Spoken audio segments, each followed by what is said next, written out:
시총이 거의 30조 원에 달하는 회사가 12% 오른 거는 정말 엄청난 거거든요. 열려버린 거예요, 시장이. 리튬을 컨트롤할 수 있는 기업은 전 기업 가치가 엄청나게 올라갈 수밖에 없다. 이 기업에 대해서는 저는 좀 계속해서 좀 관심을 가지시고 기대감을 계속 높여보시면, 에코프로 계열사나 이런 기업들이 너무 오르다 보니까 이제 사람들도 좀 부담스러워 하는 거죠. 이제 2차 전지가 가니까 뭐 반도체 안 가고, 반도체 가니까 2차 전지 안 가고, 이거 같진 않아요. 2차 전지도 버티는 가운데 다른 업종들이 이제 하나씩 끼어드는 그런 시장으로 이제 바뀌어간다. 미래에 대한 전망 같아요. 그게 나오느냐 안 나오느냐에 따라서 주가가 차별화되는데, 최근에 이제 갑자기 또 끼어들게 하는 업종 중에 하나가 있어요. 눈에 보이기 시작하는 그런 성장주가 있기 시작하다면, 그게 뭔지 임팩트가 생기면 끼어들기를 충분히 할 수 있는. 이게 2차 전지 시장이 워낙에 뜨겁다 보니까 리튬 관련된 업체들도 많이 부각을 받고 있더라고요. 이쪽 기업들은 좀 어떻게 보세요? 리튬, 그러니까 오늘 제가 이제 촬영하고 오늘 제일 정말 대단했던 기업이 바로 포스코홀딩스입니다.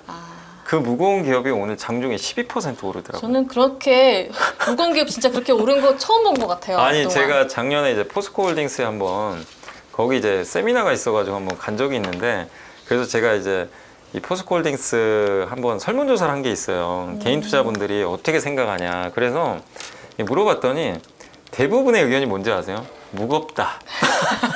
저는 한정 같은 느낌이었어요. 네, 거기가 올드하다. 올드하고. 네, 대부분 그렇게 느끼잖아요. 근데 오늘은 그 이미지를 깨버렸어요. 아, 정말. 이제 올드 이미지가 아니고 거기다 주가가 무슨 완전 개별주처럼 움직였습니다. 아니, 대형주가 시총이 거의 30조 원에 달하는 회사가 12% 오른 거는 정말 엄청난 거거든요. 근데 그만큼 이 회사가 철강으로 간 건 아니잖아요. 철강 때문이면 그렇게 올라갈 수가 없어요. 철강은 너무너무 무겁죠. 네. 근데 오늘 간 거는 제가 봤을 때는 이 리튬하고 니켈 때문에 간 것 같아요. 그러니까 포스코홀딩스가 하는 사업 중에 가장 대표적인 게 이제 철강도 하지만, 제가 공부해본 바로는 포스코홀딩스가 2012년부터 10년인가 그때 처음 그 아르헨티나 이쪽하고 해가지고 이 리튬 사업을 좀 고민을 했던 것 같아요.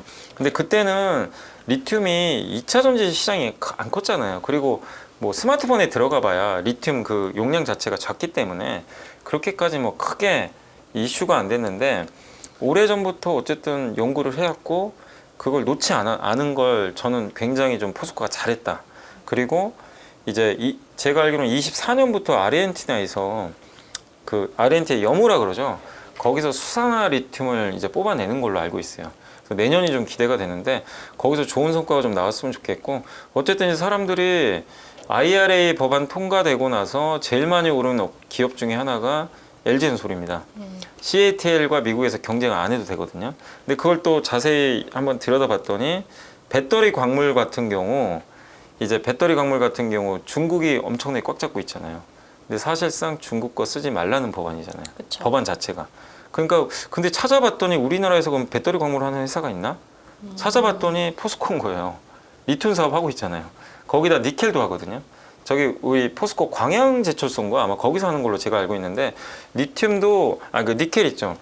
니켈도 니켈 코발트 망간 3원계 그 원재료잖아요. 네. 그거를 아무거나 쓸 수 있는 게 아니라 배터리용으로 만들어야 되는데, 그거를 또 포스코홀딩스가 광양 그 제철소 속에서 하고 있는 걸로 알고 있고, 그러면 이 광물 사업 중에서 배터리 쪽이 제일 중요한 게 리튬하고 니켈이거든요.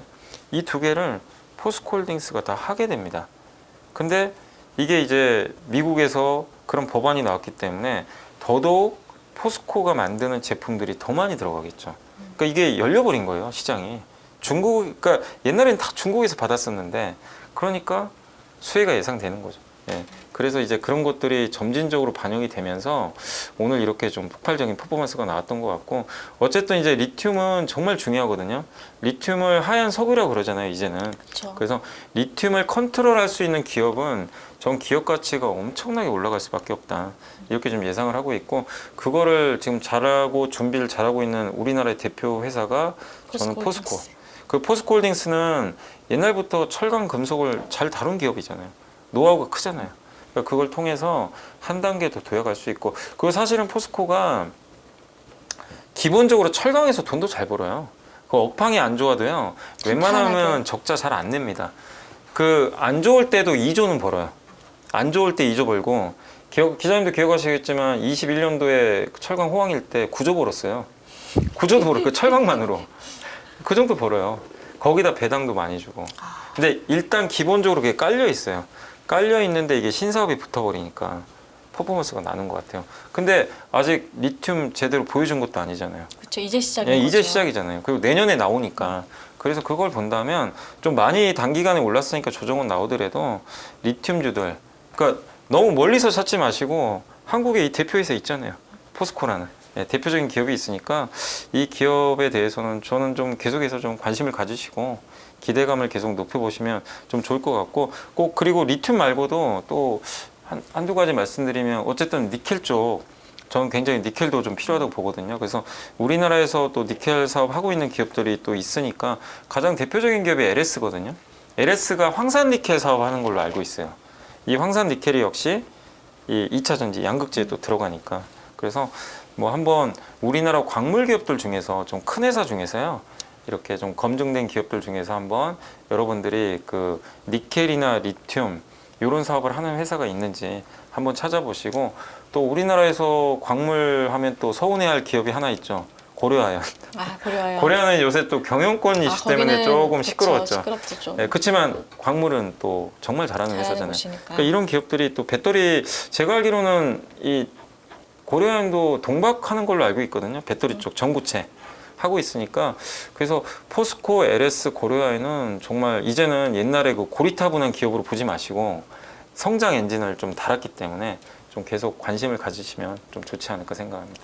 그 여미사님께서 말씀해주신 단어 중에 제가 귀에 잘 들린 게 광물에서 큰 회사, 네, 큰 탄탄한 회사입니다. 회사를 말씀을 해주셨는데, 사실 요즘 이 리튬 관련해서 굉장히 작은 기업들도 많이 거론이 되잖아요. 근데 이게 한두 회에서 투자를 해서 될 그런 사업은 아닌 것 같고, 네. 포스코만 해도 굉장히 옛날에 투자한 걸 그죠. 이제서야 이제 성과를 볼 수 있는 것이라고 예. 본다면은 작은 기업들이 그 기간을 버텨낸다는 건 사실 쉽지가 않잖아요. 그러니까 이제 작은 기업들도 주가가 굉장히, 원래 작은 기업들이 주가 더 많이 가죠. 사실 네. 이게 항상 보면은.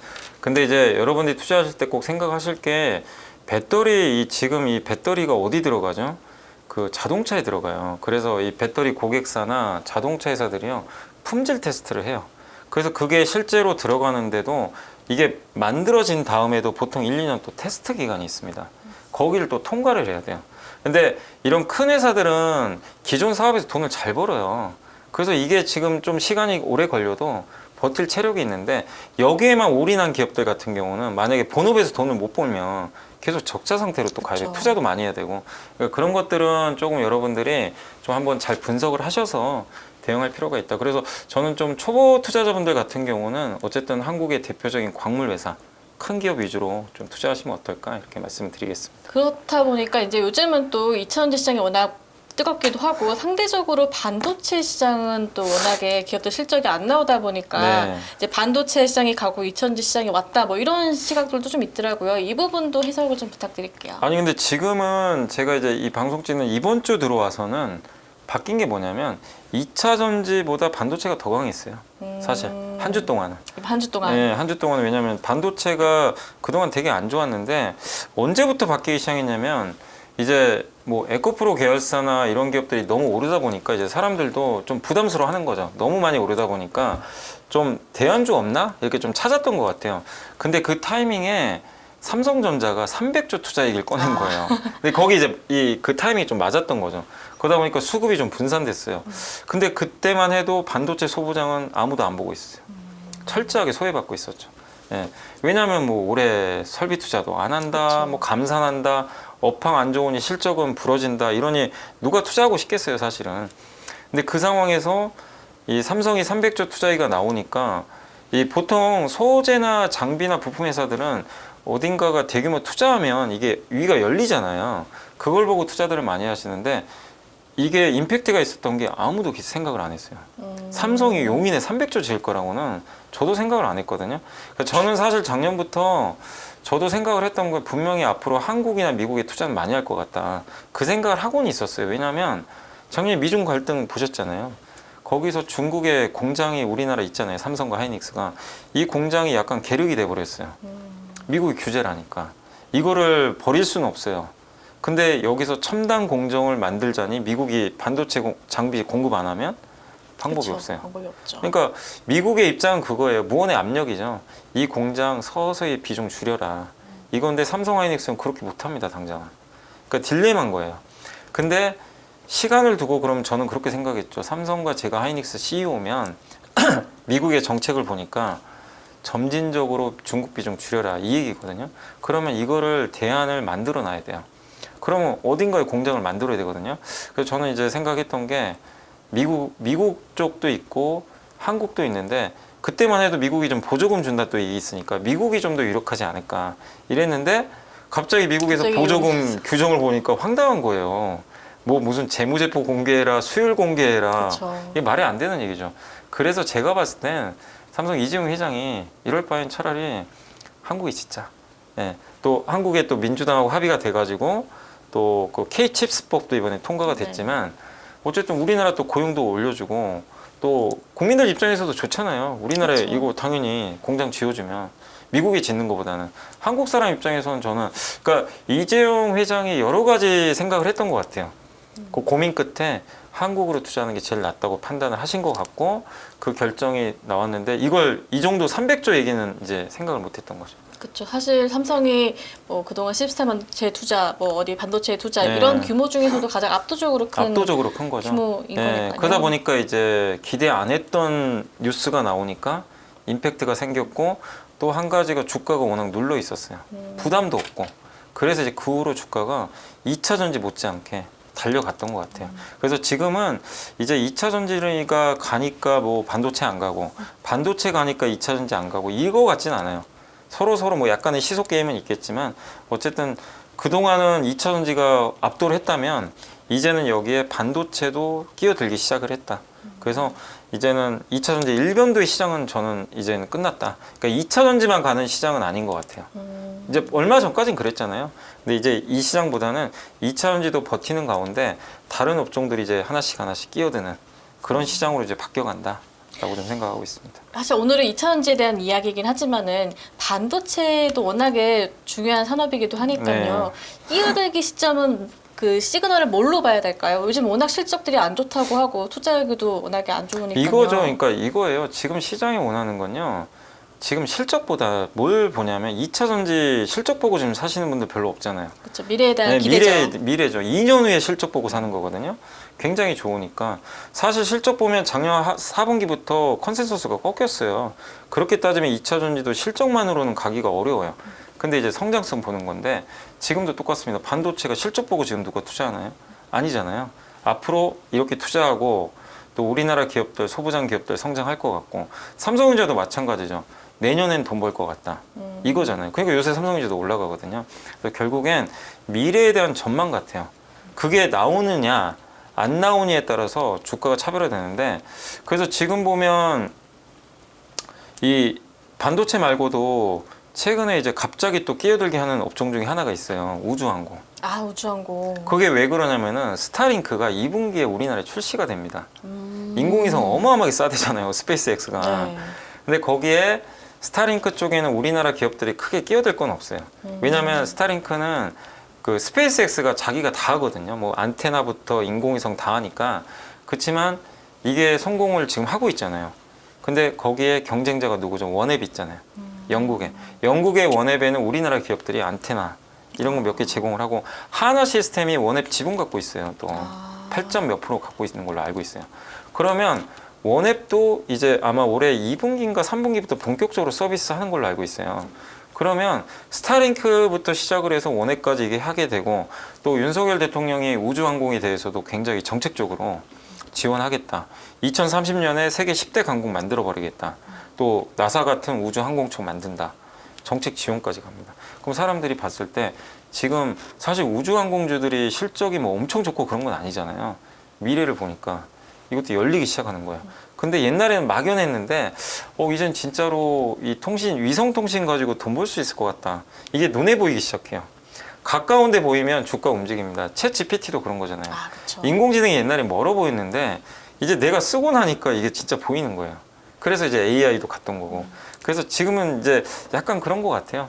눈에 보이기 시작하는 그런 성장주가 있기 시작하다면 그게 뭔지 임팩트가 생기면 끼어들기를 충분히 할 수 있는 예, 그런 게 좀 생긴다. 그래서 그런 업종들이 또 나오겠죠. 얼마 전에 로봇도 그랬잖아요.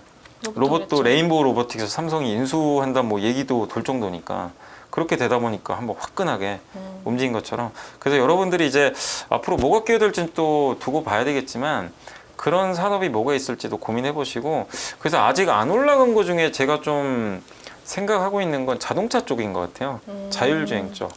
레벨 3 이번에 그 EV9이 이번에 그 서울 저 모터쇼에서 공개가 됐는데 EV9이 레벨 3 장착한 걸로 알고 있거든요. 제네시스 G90도 올해 연말에 그 고속도로에서 이제 손 놔도 돼요.